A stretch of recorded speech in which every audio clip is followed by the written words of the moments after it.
Well, good morning, everyone. Thank you so much for being here for interview boot camp with Excellent Services. My name is Liz Hart, and I'm the founder and executive director of Tailored for Success.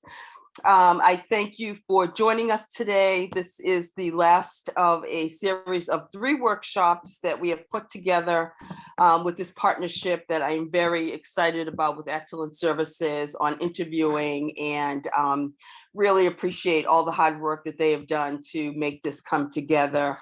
While we wait for just a few more people to enter the presentation, if you could just put in the chat where you're calling from, that would be great. I always am interested in where people are calling from. If this is your first workshop with Tailored for Success, I just want to give you a little bit of information. So Tailored for Success is based in Malden, though we serve the greater Boston area, and our main programs and services are our Reimagine Your Career program, of which this interview boot camp is a part of. It's a monthly webinar series on career enhancing programs and workshops on topics that are of interest to job seekers. We also have a career closet for men and women that is located at my location in Woburn, inside of Mass Hire Metro North Career Center, and also the Boots to Suits Veterans Transition Program, which works with women and men veterans in transition, in the transition from military to civilian careers. So a little bit about us. I want to turn the presentation over now to the recruiters from Excellent Services, and thank Natalie and Lindsay for being here and for helping to put on this series of 3 workshops. And today we're going to talk about answering interview questions using the STAR and PAR method. Previous workshops were on working with recruiters and also getting ready for the interview process. And this workshop today, as well as the other ones, are all being recorded, and slides will be sent upon completion of this series, and also posted to our YouTube channel. So I'm going to turn it over to our presenters, Joe and Ryan, today. Thank you so much for being here. And for people from Excellent Services, Lindsay and Natalie, to take control of the presentation. Thank you so much. Perfect. Well, thank you very much, Liz, for the introduction. We're excited to be here. I know the first 2 rounds of this sound like they went extremely well, and we're excited to close it off. Obviously, with an important topic of interview questions and making sure, it's hard enough to get an interview, and then making sure people are prepared once they're in one, in order to see the success that they did. So I will share my screen here, so everyone can see the topics for the day, and then we'll go from there. All right, and this was just for everybody to know. So this was from the 2 previous ones. So I think it just helps to just understand kind of the process of this. So as Liz said, the first class of this was more just around the job application process. So definitely would recommend listening to the YouTube channel there, but it's really, how to find the right job, how to partner from a recruitment standpoint, to make sure, you're tailoring yourself for the success of actually identifying that job. And then the second one, that was by our partners, Matt and Emily. So this was more, how to prepare for the interview. So once you actually get the interview, how to prepare for it, how to make sure, you're set up for that success. And then what we're excited about is actually going through the interview. Once you actually get there, what are clients looking for? What do they want to hear from you in regards to the interview? What do they want to, hear from you? And also, what do you want to hear from them to make sure you're set up for success there? So, so just as quick introductions. So I'm Ryan Bengston. I've been with Excellent now 10 years, all within the recruitment space, specifically in our clinical research field, but have supported many different markets. We partner specifically with biotech and pharmaceutical companies, but again, we support many different areas in helping, clients find the right people for their opportunities. So definitely excited to to learn more about this, I think the interview process is one of, it's one of the more difficult parts of finding a job.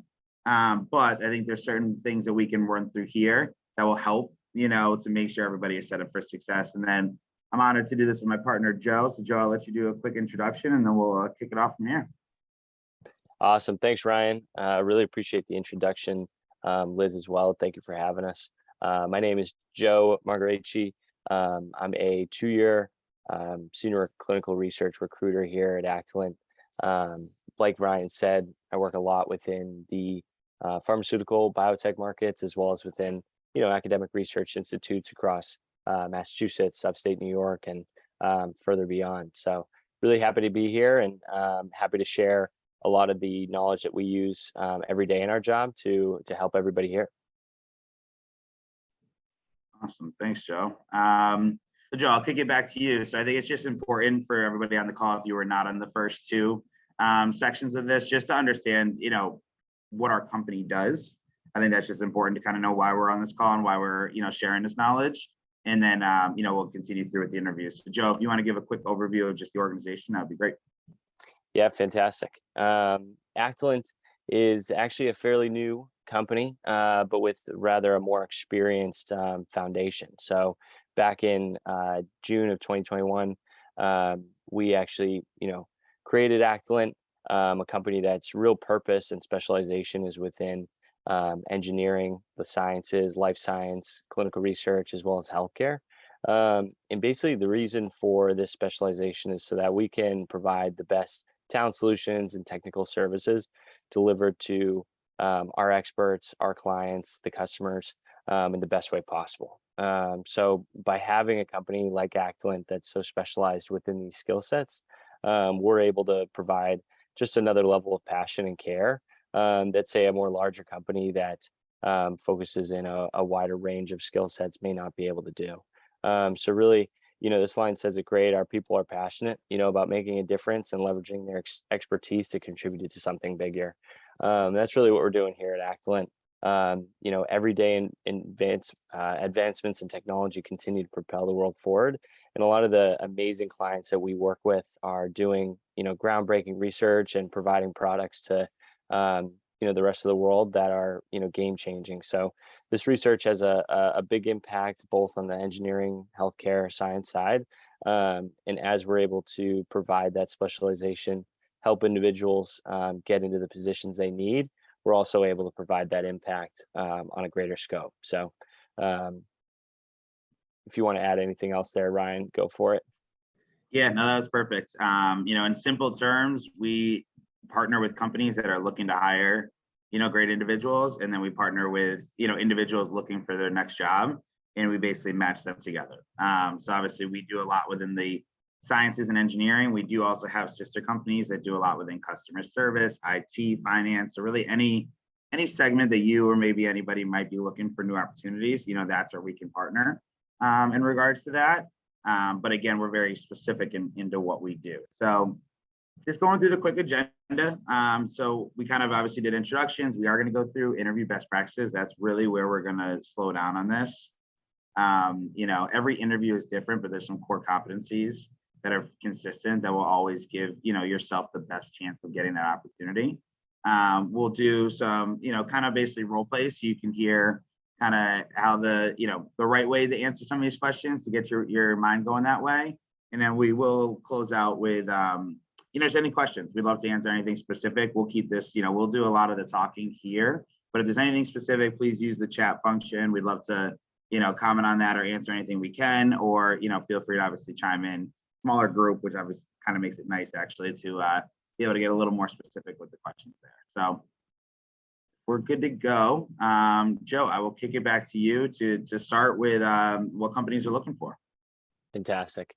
Yeah, this slide's definitely, something that we work with on a daily basis. I work with candidates that come from a wide range of interview experience. Maybe it's their first time around with a big company after college, or maybe you're a tenured professional and this is kind of, you're trying to get the rust off and get back into the interview process.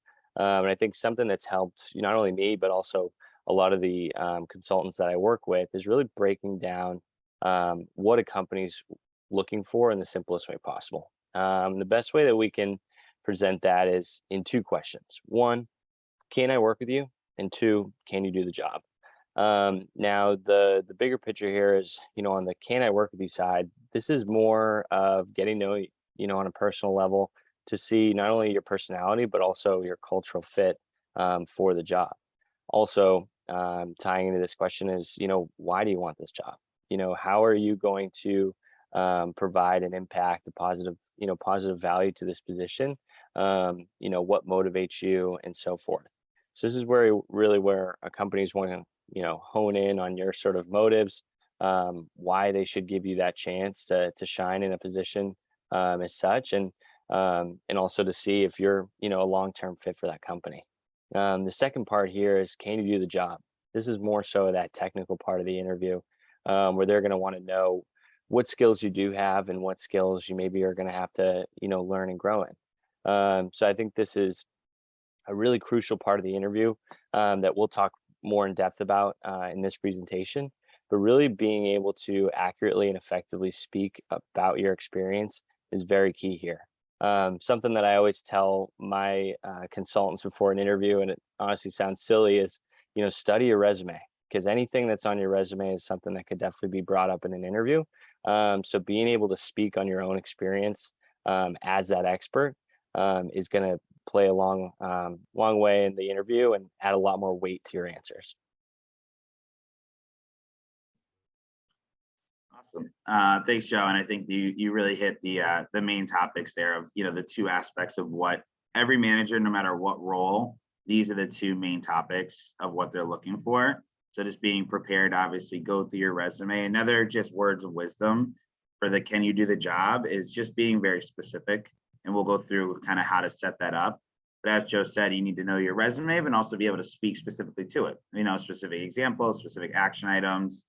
And then the can I work with you? Our best advice there is, do your homework on the company, do your homework on the person you're interviewing with, and be excited about the opportunity. Managers don't just want to hire somebody who's potentially interested in the job. They want, somebody who is interested in that job at that company on that team. And by showing, that excitement and the homework there will really put you above your competition. So that leads into what I think is probably the most important part, and one of maybe the more challenging aspects of interviewing is how to answer specific interview questions. So what companies are looking for with your answers, as we just talked about, is they're looking for excitement. That's the first thing. They say energy creates energy, and excitement creates excitement. So what they're really looking for is somebody that is done their homework in the company, is excited for the role, is eager to learn more. That excitement to a manager kind of creates that energy that they want of somebody joining their team. They want somebody who can do the job, but they also need somebody that's excited about it and wants to work there. The second one is preparedness. This kind of goes with what Joe said of studying your resume, making sure you're able to speak to your experience. But preparedness also comes with, simple logistical aspects. If it's an in-person interview, showing up, well in advance. We always, recommend to show up probably about 20 minutes early, heading into the lobby, 10 to 15 minutes early, because you want to make sure you're there on time. Obviously, you're dressed for success if it's in person or if it's a video. And if it's a video, just making sure you're in a quiet space, with a nice backdrop. It's just little things like that show that you've been preparing for this interview, and it's not something that just popped up on your calendar. That also goes with, again, the homework on the company. I think that is crucial. And on the opportunity, you want to make sure, looking at the company website, what can you find that is maybe something you can give a statement on? So for example, if you see some exciting news about the company, or maybe you read their about page, having some little notes there that will allow you to show like, hey, I did my homework, and you want to get some credit for doing your homework too. So from a preparedness standpoint, whether it's phone screen, virtual, via Zoom, or on site, it's really all very similar aspects that you're doing. Next one is a goal-oriented mindset. I think that is crucial there, and that kind of goes with the excitement. And what we mean by goal-oriented mindset is having a purpose for the interview. So for example, no matter what the job is, why do you want that job and how do you believe you'd see success there? So it doesn't have to be like specific numbers or, a quantitative goal-oriented mindset, but it is the preparedness of why this job makes sense for you and why you would, why you'd be a great fit for that opportunity. And then the last one, professionalism, that speaks for itself. I think that creates culture that comes with preparedness and excitement, but also that comes with asking really great questions to the interviewer to show, your preparedness there. It also comes with just making sure, obviously, where it is an interview. So you want to make sure you are not, you're being positive about experiences you had at previous companies. You really want to make sure you keep everything in a positive mindset because that's obviously a very professional thing to do. You don't want to be talking any negative about a previous employer, even if there maybe wasn't the best experience. You do always want to make sure you're keeping things in a positive mindset because that's really what managers are looking for there. So the next questions here, which we'll probably park on for the next 15 minutes or so, is behavioral type questions. So behavioral type questions are open-ended questions that managers will ask you where they're looking for you to dig into from your previous experience, because that will show how you will then produce, give them an expectation of how you produce in that current role. So for example, those are open-ended questions such as, tell me a time when, tell me a situation when. So they're very open-ended where what they're looking for is an answer where you're specific about your previous experience, because then again, that will show them how you would do it in their current job. So, these questions, just some examples, if you wanted to write them down, or at least here is, tell me about a time, you worked on multiple competing deadlines. Or, tell me about a time you maybe had a difficult, situation with a coworker. Or tell me about a time you were working under urgent deadlines. So if you see the setup of the question is more open-ended, they're not looking for a yes or a no.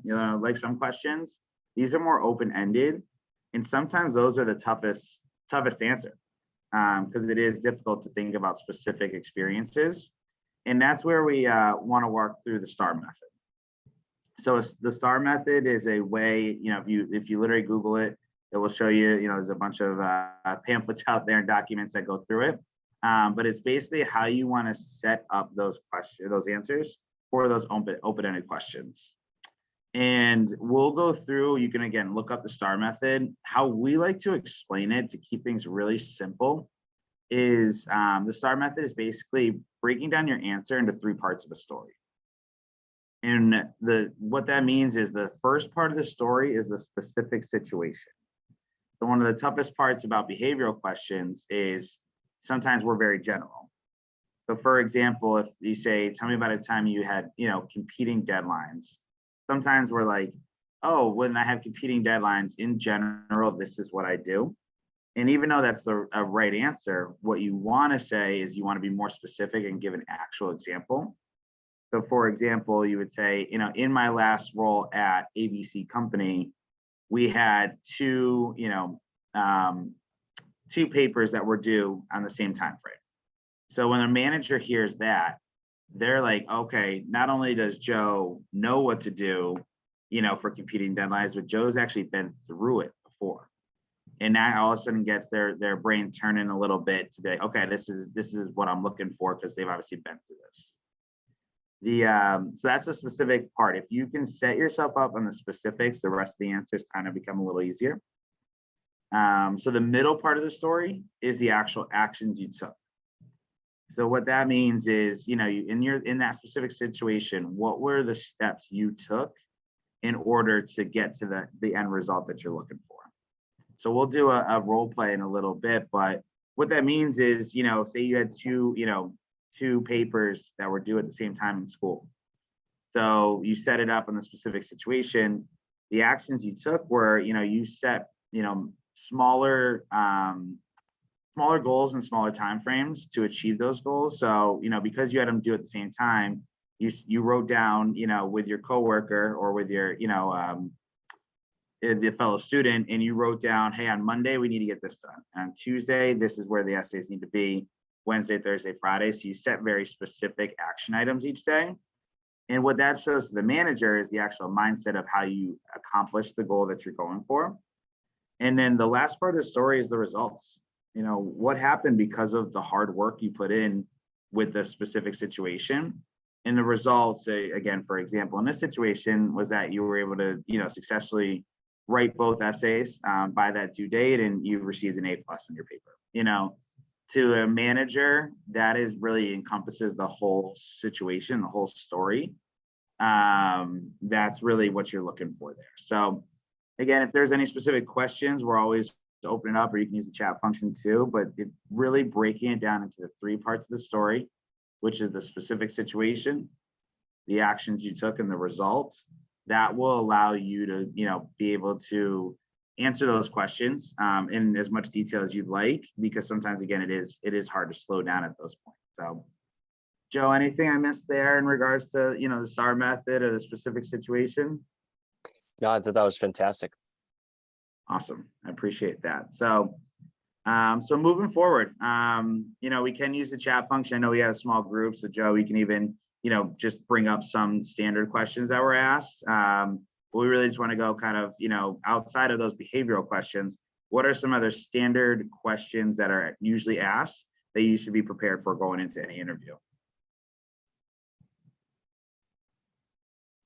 So Joe, you want to just mention,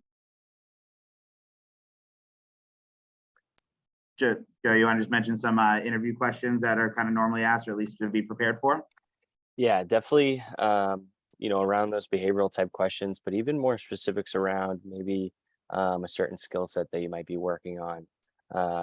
You know, anything around, hey, tell me about a time when you've had to use a certain software, you know, within a job. If you're trying to qualify within maybe something within data, and there's a certain software that you need to have experience on, or if it's more of that, you know, personal aspect, they might want to know how you're going to act in certain situations, critical thinking.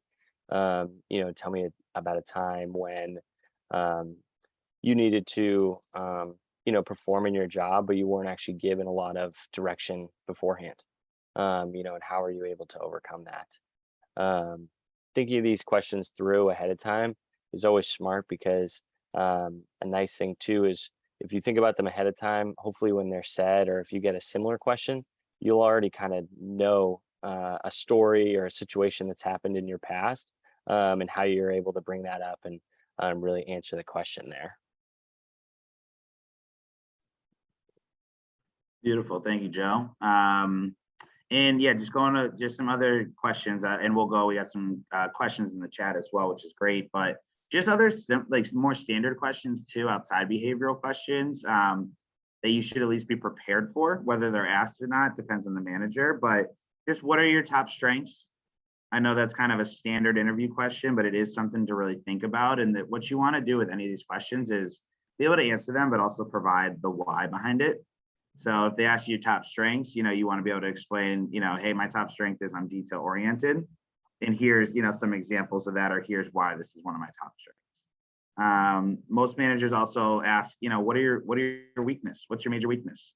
And again, you're always turning these from a, you know, a negative, I guess you could say, into a positive. So just be prepared to kind of talk through those on top of, you know, being able to walk through your resume. And then I know in the chat, you know, Liz asked, you know, to speak about why companies use behavioral questions. Are they trying to trick the interviewee or gain information? And Liz, that's a great question. I think the real answer is they are trying to gain information. I think they can be tricky at times, you know, and it could kind of stump you because, you know, for example, if you ask about a time you've had competing deadlines, I'm sure most of us deal with competing deadlines every day, multiple times a day. So sometimes it is tough to provide that answer. But what they're really looking for in these situations are, they want to see how you've done it in a previous role or a previous situation, because that should be transferable to any situation that you come to at that job. So that's really what they're looking for there. Again, they can be tricky, but that's why we really like to keep it simple and break it down into those 3 parts of a story, because that's just a simple way for you to, you know, to really take the massive amount of experience I'm sure everyone has and be able to make a specific example that will be transferable to the organization. And then there's another question here, Joe. Can you explain to the group how to answer? Tell me about a time you had a disagreement with a coworker and how to keep it positive. So I think that's a great question from Natalie. And Joe, if you want to chime in there, and kind of how to basically turn, something that could be a tough situation into a positive, and we can walk them through that. Fantastic. Yeah, really great question. I see with this question, it's definitely this one and variations of it are very common. In a lot of cases, questions like this can almost really try to, possibly hear you be self-critical of maybe your own performance, or also talking through how you've gone through a difficult situation. With this particular question around, tell me about a time when you've had a disagreement with a coworker.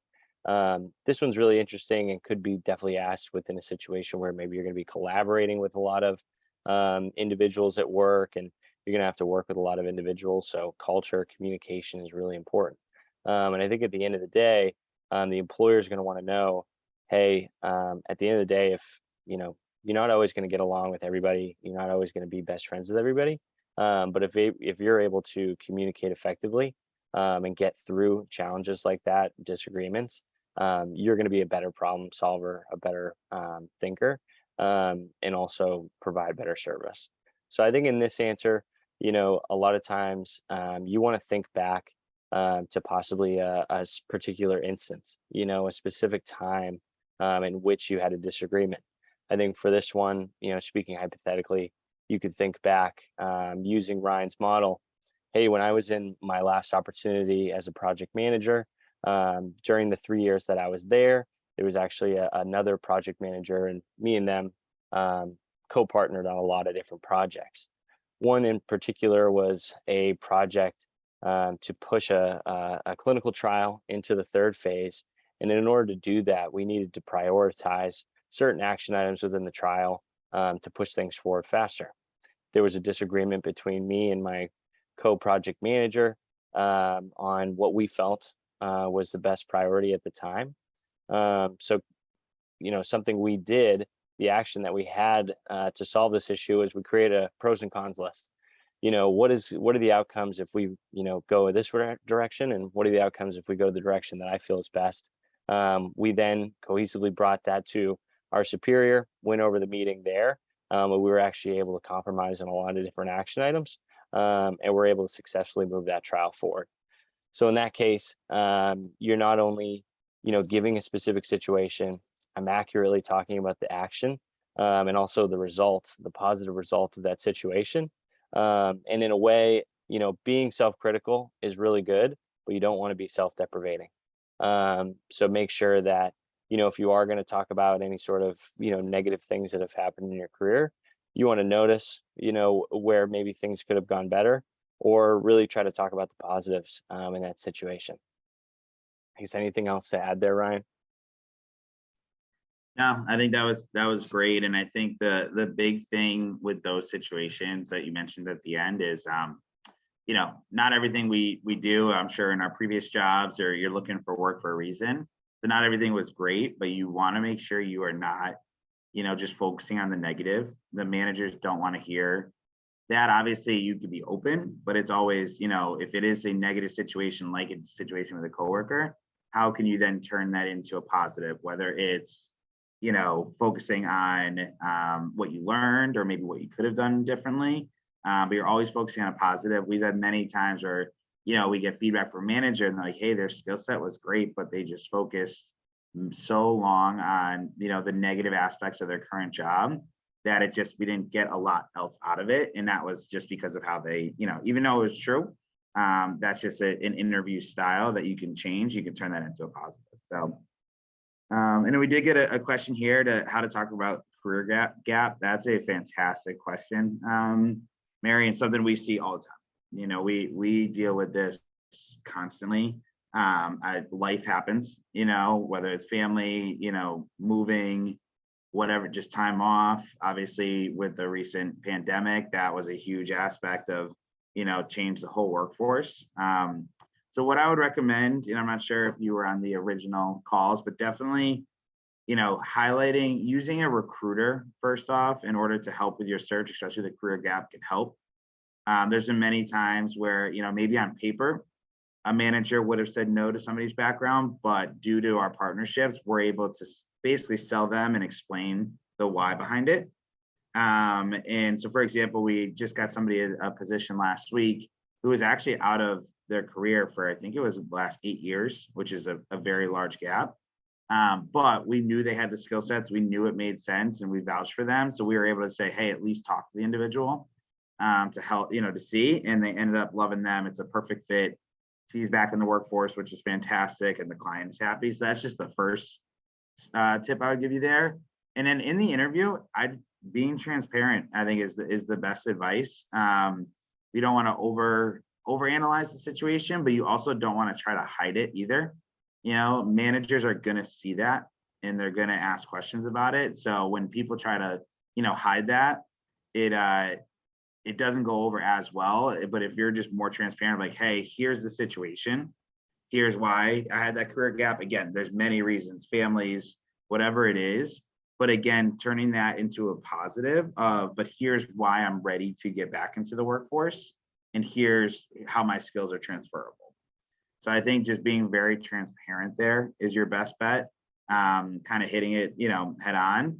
But then again, taking the, hey, I have been out for XYZ amount of time, but here's what I'm looking for, and here's the skills I've either gotten while I'm out, or here's the skills I had before that are still very transferable to this role. And here's why I'm ready to get back into the workforce. Because a lot of times managers are just looking, if somebody's been out, say, for 3 years, they might not know if they're actually ready to get back into the workforce. But focusing on, hey, here's why I am ready to get back in, again, we'll kind of calm their nerves, I guess you could say, and make sure everybody's ready.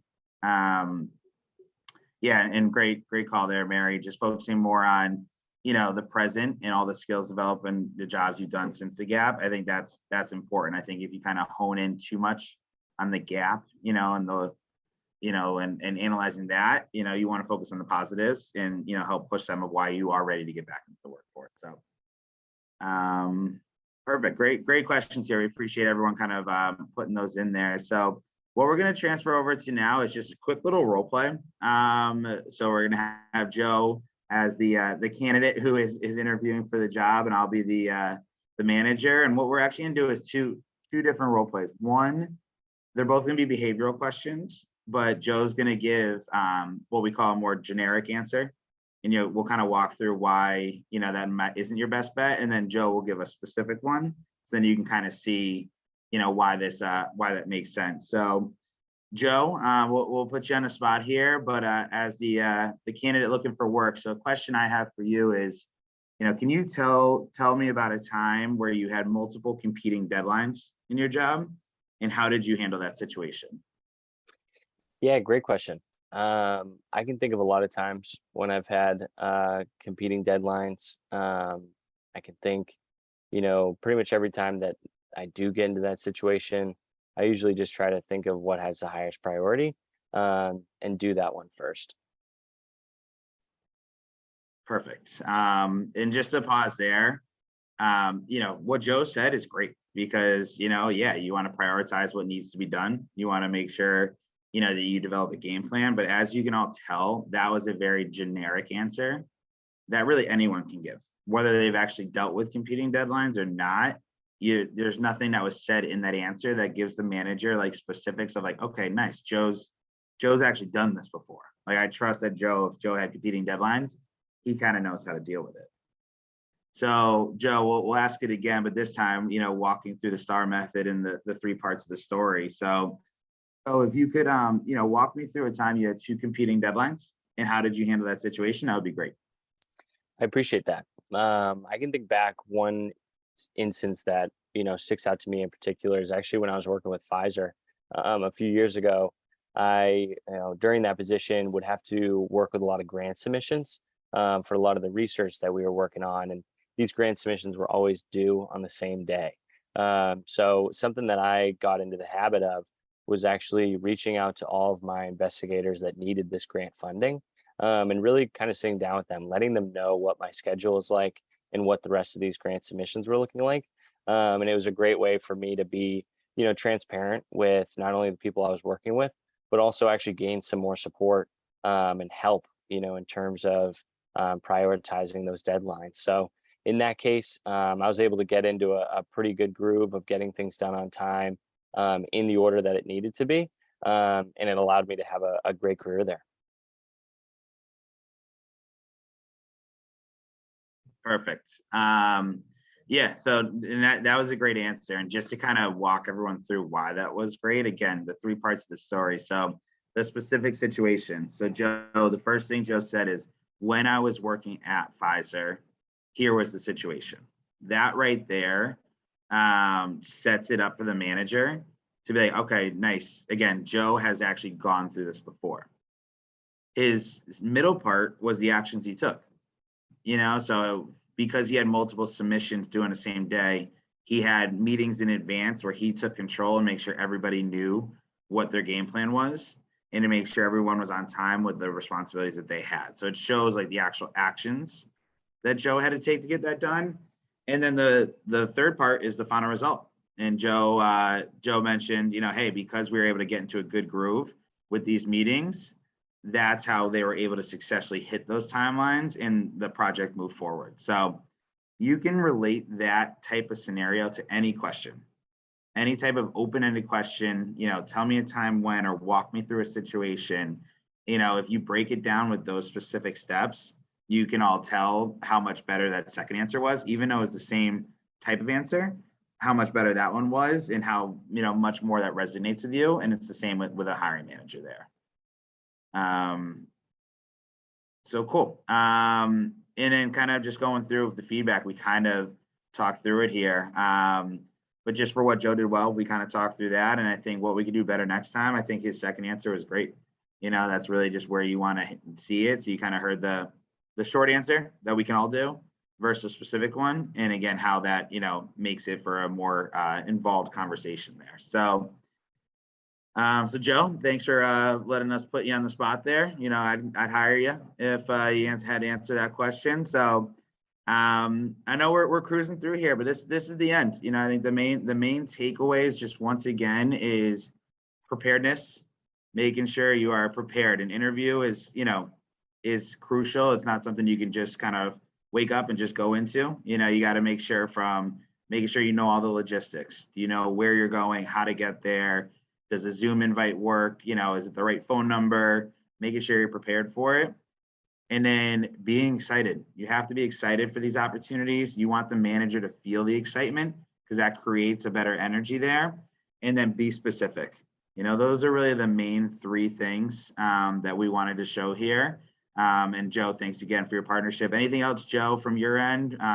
We can open it up to questions. I know there were some in the chat, so we answered most of those. But Joe, anything else that you wanted to review here? No, just greatly appreciate the opportunity, and happy to answer any questions that come up in the chat now, or even in the future. Feel free to reach out to either my email or Ryan's email. We're always happy to answer questions for you in the future, and really excited to help out with anything in the future. Great. Joe and Ryan, thank you so much for that, and for, again, leaving your email so that people can follow up. That's really important. And I also wanted to make a comment on the fact that the excitement piece.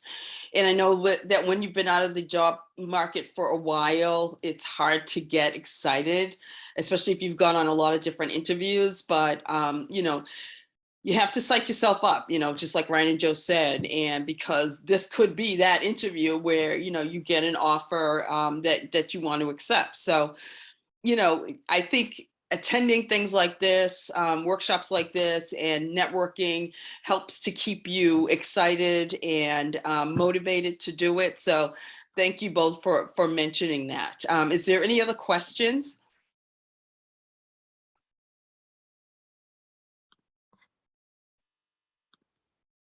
Okay.